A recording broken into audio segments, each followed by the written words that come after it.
तालुकाध्यक्षांचं महाजन साहेबांचं मार्गदर्शन ऐकायचं आहे. मी या ठिकाणी थांबतो आणि पुनश्च सर्वांचे आभार मानतो.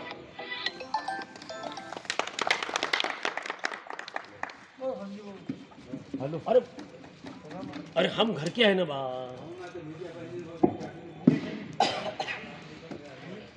आर्ट ऑफ लिव्हिंगच्या माध्यमातून जल संधारणा म्हणजे जमिनीतील पाणी कसं वाढवावं याविषयी आपण जो हा कार्यक्रम आयोजित केला आहे, त्याबद्दल आयोजकांचे त्यांना मी धन्यवाद देतो. आलेले शेतकरी यांना पण मी धन्यवाद देतो. मला खास सारडा साहेबांनी पाठवले की हा विषय तुमच्या माध्यमातलाच आहे. आता तुमची जी पद्धत आहे पाणी जिरवायची, सबसॉईल म्हणजे 4 फूट सिंगल नांगरणे, ती राऊंड घेर करून जमीन नांगरायची. याच्याने तर फायदा होणारच आहे, नक्की होणार आहे. आणि कंट्रोल पद्धत पण मला याची खूप आवडली. आणि हा जो खड्डा आपण केला शेतकरी संघटनेचे अध्यक्ष संजयजींनी, तर या खड्ड्याने पण फायदा होतो. पण माझा विषय वेगळा आहे.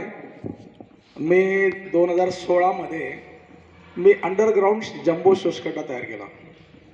या शोषखड्ड्यात आपल्याला शेती करता येते, वरती तुम्ही फळबाग लावू शकता, बाजरी ज्वारी पेरू शकता, आंबे लावू शकता, जमीन वाया जात नाही.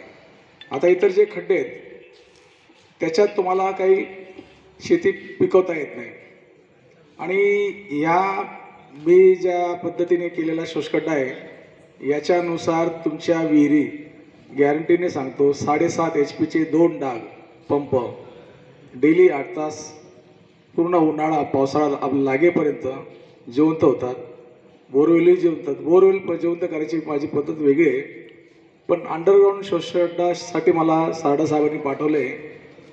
तर याविषयी मला दिल्लीला सारडा साहेबांनीच पाठवलं होतं.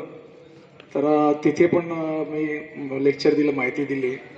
आणि त्यापासून मी गेल्या 2 वर्षात भारतात 1000 विहिरी जिवंत केल्या.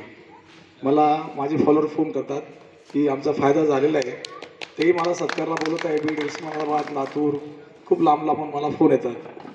आता मागे पण माझं बऱ्याच ठिकाणी सत्कार झाले. तर हा जम्बो शोषखड्डा केल्याने याला खर्च काही जास्त नाही आहे. 50 बाय 50चा तुम्हाला स्क्वेअर लांबी रुंदीचा खड्डा करायचा आहे. 20 फूट खोल जमिनीच्या उताराच्या साईडने आपल्याला हा खड्डा करायचा आहे, जिथून पाणी वाहून जातं. आणि त्याच्यात एक सिस्टीम आहे, दगड, रेती, वाळू वगैरे, ड्रम, पाईप. ती मी सविस्तर सांगेन तुम्हाला, कारण ते सांगायला बराच वेळ लागेल. असा शोषखड्डा केला तर तुम्हाला तुमची विहीर 100% जिवंत होणार. नाही झाली तर मी 21,000 रुपये तुम्हाला बक्षीस देणार, ही माझी गॅरंटी. धन्यवाद. नाना महाजन, नगरदेवा.